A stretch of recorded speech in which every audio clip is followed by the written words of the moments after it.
कहूँगा कि पैनिक बिल्कुल ना हो, और फिलहाल जो वो चीज़ें मांग रहा है या कोई वो कर रहा है तो उसी की हिदायत पे अमल करें। तो मैं ये बताऊं कि वाकई में आप सही कह रहे हैं कि जी ये जो दौरान डकैती मर्डर हो रहे हैं और इसमें ज़्यादती क्यों आई है। सबसे पहली वजह तो ये है कि हमने अभी माज़ी करीब में जो भी हमने दौरान डकैती मर्डर के मुलज़िमान गिरफ़्तार किए हैं उनको इंटरव्यू किया है, उनको हमने इंटरोगेट किया है, तो पता यही चला कि ये तमाम वो लोग हैं जो मंशियात के आदी हैं। सबसे पहले तो ये कि मंशियात के आदी हैं, और फिर दूसरे ये कि ये निकलते ही नशा करके हैं, और एक नशा भी नहीं करते, चर्स आइस दो दो तीन तीन नशे करते हैं। उसकी वजूहत हमने उनसे पूछी भी कि ये तुम नशा करके क्यों निकलते हो, तो उन्होंने यही बताया कि जी ये जब हम नशा करके निकलते हैं तो हमें ये डर भी होता है कि लोग पकड़ लेंगे हमें, और जब लोग पकड़ लेते हैं तो फिर उनको मारते पीटते हैं, और जब मारते पीटते हैं तो वही कहते हैं कि जी हम नशा इसलिए करके निकलते हैं कि हम पर असर ना हो उस मारपीट का। दूसरी बात ये कि जब वो नशे में होते हैं और वो पिस्टल उनके साथ होता है तो उसको जब वो पिस्टल को कॉक करते हैं तो उसका हैमर ऑटोमेटिकली पीछे हो जाता है। तो जब वो हैमर पीछे हो जाता है तो उसको मामूली से दबाव की प्ले की ज़रूरत होती है और वो उनसे चल जाती है, एक्सीडेंटली भी चल जाती है। और ये चूँकि बहुत ज़्यादा स्ट्रेस और दबाव में होते हैं तो इस वजह से उनसे वो पिस्टल चल जाती है हादसाती तौर पे, और वो नतीजा निकलता है कि जो बेचारा विक्टिम है वो उसकी मौत पे वो नतीजा मुंतज होता है। तो यही वजह है कि मैं भी आपके मीडिया के तवज्जुह से ये दरख्वास्त करूँगा कि पैनिक बिल्कुल ना हो, और फिलहाल जो वो चीज़ें मांग रहा है या कोई वो कर रहा है तो उसी की हिदायत पे अमल करें। वो उनसे चल जाती है, एक्सीडेंटली भी चल जाती है, और ये चूँकि बहुत ज़्यादा स्ट्रेस और दबाव में होते हैं तो इस वजह से उनसे वो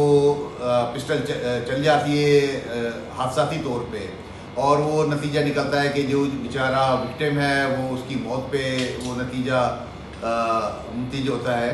तो यही वजह है कि मैं भी आपके मीडिया के तवज्जुह से ये दरख्वास्त करूँगा कि जब कोई अल्लाह ना करे ऐसी कोई वारदात आपके साथ हो तो आप पैनिक ना हो और सुकून से उसको फेस करें, और कोई ऐसी हरकत ना करें कि उसको ऐसा लगे कि जी आप उसके मज़ाहमत कर रहे हैं या आप उससे लड़ना चाह रहे हैं। क्योंकि उसमें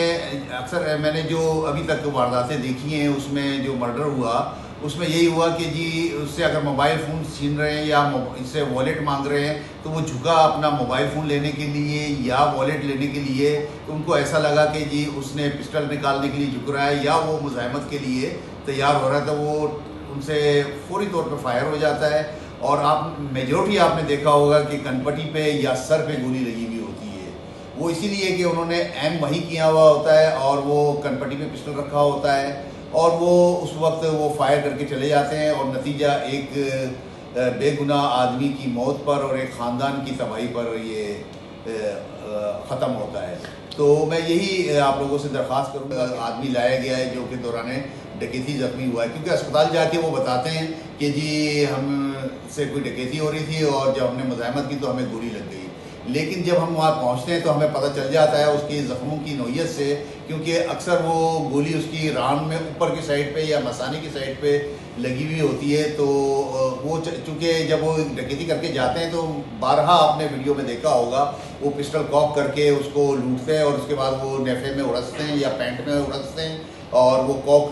स्ट्राइकर उसका पीछे होता है, और वो जब किसी गड्ढे में मोटरसाइकिल जाती है या कोई वो जाती है उसमें तो वो फिर उनसे वो ऑटोमेटिकली वो फायर हो जाता है और उनकी रान में या मसाने पे गोली जाके लगती है। और आपने ये भी देखा होगा हमने चारों लड़के पकड़े थे, बाइकिया राइडर जिसको बेचारे को बेगुनाह मारा था, तो उसमें भी वो उसको बट मारना चाह रहा था लेकिन उससे फायर हो गया और वो उसकी कनपटी पे लगा और बेचारा वो बाइकिया राइडर वहीं मौके पे